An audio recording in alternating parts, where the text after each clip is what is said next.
Bana, ni kwa mara ya pili Simba wameandika historia ya kufuzu nusu fainali, ikiwa ni tangu mwaka 1993 na leo katika dimba la Moses Mabida wamefuzu dhidi ya Stellenbosch. Bana, niko na mdau wa soka hapa, Jaffa Mipango. Umetazamaje mchezo wa leo? Nimezitazama dakika 90 za aina yake, nimezitazama dakika 90 za Simba Sports ikisaka hatua ya kutinga fainali ya kombe la shirikisho barani Afrika. Hatua ambayo kwa hatua za awali pindi Simba ilipoanza makundi ya shirikisho barani Afrika, hakuna watu ambao walidhani Simba itafika hatua hii ambayo ipo hivi sasa. Minong'ono ilikuwa mingi na mengi yalikuwa kizungumzwa. Nimeiona Simba ambayo ikicheza kimkakati zaidi kutaka hatua ya fainali, kutoka nusu fainali kwenda hatua ya fainali.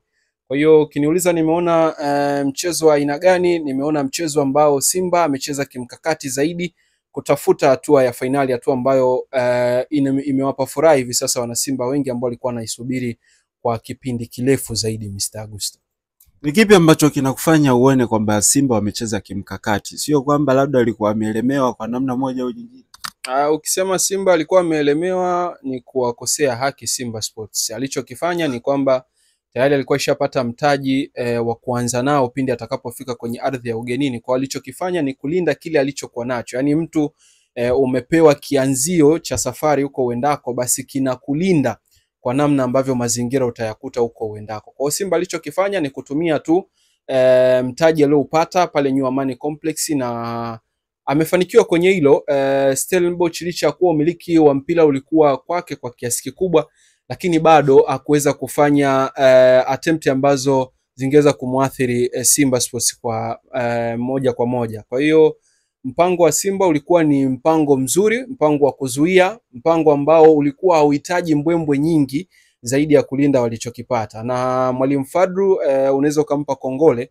Unajua Agu, moja kati ya kitu ambacho Simba hakupewa matazamio wala makadirio ni kwa sababu Simba Sports ilikuwa ina idadi kubwa ya wachezaji ambao hawana experience ya michuano hii ya shirikisho barani Afrika pamoja na klabu bingwa barani Afrika. Achilia mbali kina Shomari Kapombe, Shabalala, kina Fabrice Luamba Ngoma, lakini ukimzungumza mtu kama Jean Lewa, Ateba, ukimzungumza mtu kama Steven Dese Mukwala, ni wachezaji ambao mafanikio makubwa wanaanza kuyapata wakiwa ndani ya kikosi cha Simba Sports. Hatua ya mwanzo mzuri, usajili wao unaonekana kile ambacho Simba Sports kupitia uongozi wake umeweza kulipa, na haulipi kwa upande wa timu peke yake, bali profile ya mchezaji mmoja mmoja kadiri ya kiwango ambavyo alikuwa kikionyesha pindi anapoaminiwa na mwalimu kupewa nafasi. Lakini kwa mwalimu pia amepandisha CV yake. Sasa tunaweza tukazungumza ni kitu kikubwa zaidi, kwa sababu ni msimu wa kwanza akihudumu kama kocha mkuu katika timu ya Tanzania, maana ya Simba Sports. Lakini tunapozungumza kimafanikio, hakuna mtu alidhania kwamba Fadlu anaweza akaivusha Simba katika hatua nzito kama hizi ambazo imekuwa ikishiriki. Unajua awali Simba walikuwa wakifanya mechi za kirafiki na hizi timu kubwa za bara hili la Afrika. Alicheza na Al Hilal Omdurman na watu wakaona kama vile Simba anapoteza muda ama Simba anacheza, lakini Fadlu Davis alijua nini anachokitengeneza kwenye timu yake na nini anachohitaji kuimarisha zaidi kwenye kikosi chake, na ndicho hichi ambacho kimempa Simba nafasi ya kusonga. Unajua Simba wengi wanaizungumza tofauti na vile ambavyo imewa surprise. Kwa hatua za awali Simba hakuaminika kama atafika hapa alipofika hivi sasa. Ukiangalia pia amevuka viunzi vikubwa ambavyo kila mmoja aliamini kwamba Simba angetoka hatua ya makundi kukutana na timu kama Al Ahly Tripoli ya kule Libya, timu ambayo ilikamia kulikweli na ina wachezaji ambao ni quality player kulikoni hata Simba Sports, lakini bado ikaonyesha kwamba jeuri ya Simba ni pale wanapokuwa ardhi yao ya nyumbani. Na moja kati ya timu ambayo inatoka ukanda wa Sekafa kwa hivi sasa inafanya vizuri zaidi katika matumizi ya uwanja wa nyumbani, basi huwezi kuacha kuhitaji Simba Sports. Simba Sports wamekuwa na muendelezo mzuri zaidi. Ile kauli mbiu wanakuambia kwa Mkapa hatoki mtu, basi wameendeleza hata kwenye viwanja ambavyo vinakuwa nje ya Mkapa. New Amani Complex pale haikuwa mchezo rahisi kwa Simba Sports, licha kuwa minong'ono ilikuwa mingi ya kumlaumu mchezaji Jean Lewa, lakini tunaona ukiachilia mbali lile shuti aliyopiga Elie Mpanzu, lakini mpira uliokuwa na athari ya moja kwa moja kwa upande wa Stellenbosch ni ile free kick aliyoipiga Jean Shelewa. Kwa hiyo unaweza ukaona Simba hii ambayo wengi hawakuitarajia wala kuiona ikifanya vizuri katika michuano hii ya shirikisho barani Afrika, ndio hii ambayo imelishangaza taifa la Jamhuri ya Muungano wa Tanzania. Na ukizingatia mtani pia ni hatua ambayo kaicheza kwa miaka hivi karibuni, na wao pia walikuwa na wasiwasi. Kimsikiliza, nilimsikia Haji Manara akizungumza kwamba vipi wakipita wakachukua ili kombe. Kwa hiyo wasiwasi mkubwa uliopo kwa watani kwa maana mashabiki wa Young Africans ni kwamba vipi Simba akifanikiwa kuchukua ili kombe, licha ya kuwa mpinzani ambaye anakwenda kukutana naye pia ni moja kati ya mpinzani mwenye ushindani mkubwa zaidi, kwa maana ya michezo aliocheza, hatua za knockout stage, hatua za makundi mpaka alipofika, bado ni mtihani mkubwa sana ambao Simba Sports anatakiwa kukabiliana nao ili kuhakikisha kwamba majibu sahihi yanayopatikana kwa mashabiki ni Simba kutoa ubingwa. Na lau kama haitakuwa hivyo, basi bado Simba atakuwa anaandika historia, kwa sababu kwenye records zao inaonyesha 93. Kinkibade ni Mputa tuliwahi kuzungumza naye na akatueleza jinsi ambavyo historia ilivyokuwa. Kwa hiyo hii sio mara ya kwanza, kwa sababu generation kubwa hii ya kizazi cha 2000 haikuwepo, lakini hivi sasa inashuhudia makubwa zaidi kutoka kwa Simba Sports, na ni burudani kubwa ambayo wana Simba leo sijui kama watalala, lakini wacha tuone vile itakavyokuwa Mr. Augusto. Sasa wakati Chemu anapewa nafasi mwanzoni, wengi walizungumza kwamba ni mzito na nini, lakini kadri anavyopewa nafasi tunaona jinsi anavyokuwa katili katika boxi. Unazungumziaje combination yake leo na Hamza? Ni watu ambao inaonekana wanacheza kibubububu, lakini ukatili wao unazungumzwa. Ni kutambua majukumu unayokabidhiwa na mwalimu, lakini kujua dhamana ulioibeba. Unabeba zaidi ya watu milioni kadhaa kwenye mabega yako, kwa maana ya mashabiki, uongozi pamoja na wadau wa soka kwenye maeneo ya uchambuzi na maeneo mengineyo. Kwa hiyo anacho jitahidi kukionyesha ni kwamba ni kuendelea kuitamani nafasi ambayo muda mrefu inashikiliwa na Shemalon Fondo. Kwa hiyo anachokifanya ni kwamba akai benchi kwa bahati mbaya, ila anakaa benchi kwa sababu ya ushindani wa namba iliyopo kwenye eneo hilo. Naona mwalimu aliweza kulifanyia kazi kwa haraka zaidi kama ambavyo huwa analifanyia kwenye uwanja wa mazoezi. Nadhani ule uzito ulikuwa unaonekana ni kwa sababu ya mchezaji kutokupata nafasi za mara kwa mara.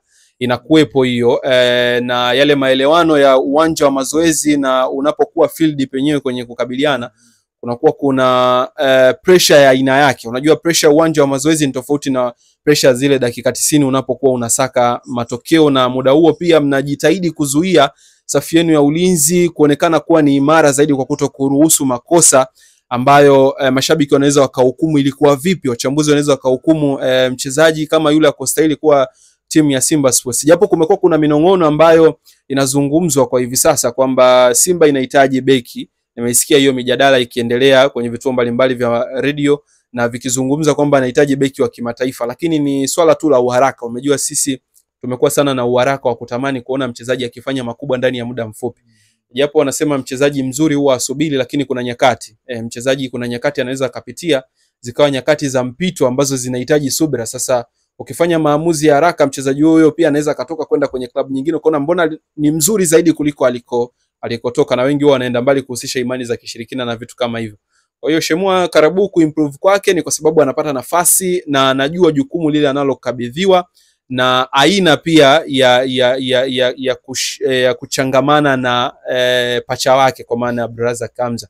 Wamefanya kazi nzuri, na unaona kuna muda tu Simba inachokikosa kwa mimi ninavyotazama kwenye eneo la mlinda mlango ni ile pressure ya kuwaambia kwamba kwenye hili mmekosea hapa, kwenye hili mlikuwa mnatakiwa mfanye hivi. Goalkeeper anaitazama timu ikiwa mbele, anaitazama timu ikiwa nyuma. Kwa anajua jinsi wanavyocheza na wapi ambapo panakuwa pana changamoto. Kwa hiyo goalkeeper anapokuwa na waamsha ni kwamba anamsaidia kocha kumrahisishia majukumu kwamba hey jamaa unakosea hapo, hauko sawa, unatakiwa ufanye hivi.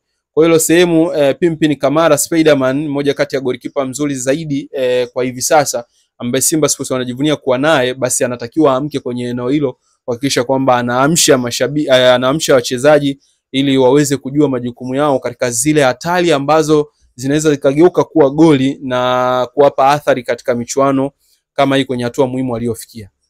Semaje la watu wa Jangwani. Alisema kwamba huyu coach wa Nyama Fadlu Davis bwana, kuna timu alishusha daraja na akasema kwamba Simba kivyovyote hawezi kufuzu nusu finali hii ya CAF Confederation. Unamzungumziaje Alikama?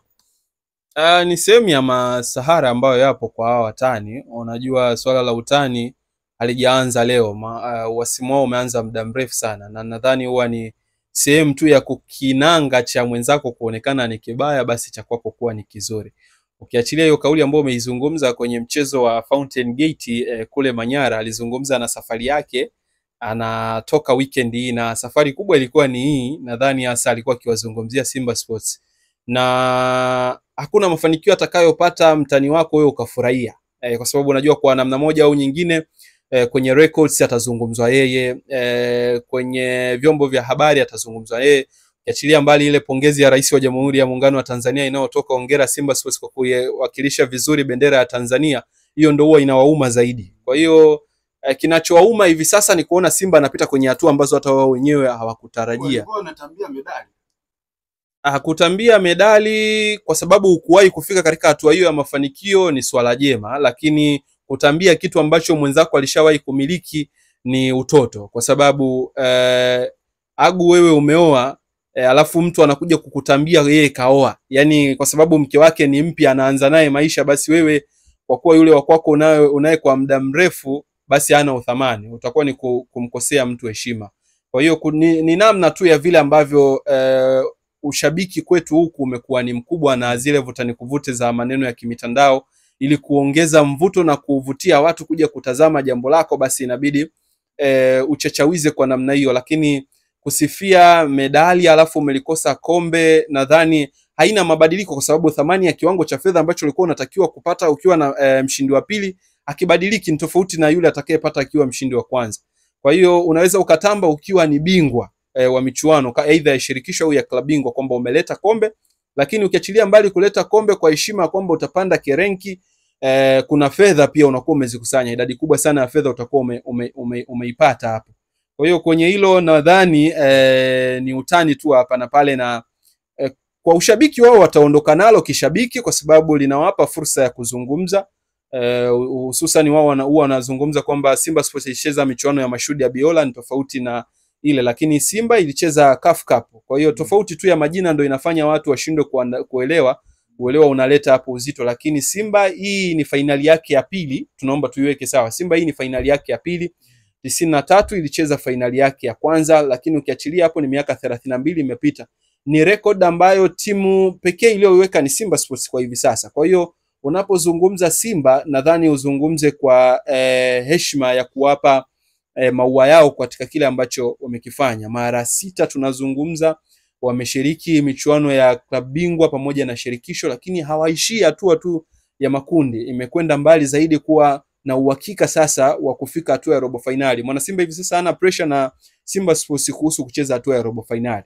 Kwa hiyo kwa generation hii nadhani ni kubwa sana, hata kwa wachezaji nadhani Shabalala, Shomari Kapombe, wachezaji ambao wamehudumu kwa muda mrefu zaidi ndani ya kikosi cha Simba Sports, nadhani sasa wanaona kuna kitu ambacho wamekifanya, na katika historia basi majina yao yataandikwa katika wino wa dhahabu ya kwamba wamefanya jambo kubwa, na ukilinganisha kwamba performance yao imekuwa na muendelezo, si performance ya ups and downs. Kuna muda walisimangwa hapa ni kwa sababu ya timu nzima ilikuwa haifanyi vizuri na wakaonekana kwamba ni wachezaji ambao wamezeeka, lakini ilipotoka hapo ndio wachezaji ambao bado wanategemewa paka kwenye kikosi cha timu ya taifa. Kwa hiyo hii Simba tunavyoizungumza sio Simba ambayo tunaisifia, hapana, ila tunayaangalia yale mazuri ambayo Simba Sports imefanya na imeweza kufika hatua nzuri kama hiyo. Wamekuwepo pia wachambuzi ambao walikuwa na wasiwasi na wengi hasa wakiwekwa kwenye makundi ya walaftari. Sasa hizi iftari kidogo zilileta mpasuko hapa katikati, kwa sababu kuna watu walionekana wamekwenda kula iftari, na iftari tu kwa sababu ilikuwa ni imeandaliwa na viongozi wa Young Africans, basi wa Simba wanaichukulia ile kama key point ya kwamba mchambuzi akiwakosoa basi ataonekana huyu mchambuzi futari bado inamsumbua kwenye kichwa chake. Kwa nadhani mfungo sasa umeisha wa Ramadhani, na siku si nyingi basi tutasherehekea Idi kubwa. Nadhani hapo tena futari haitakuwepo.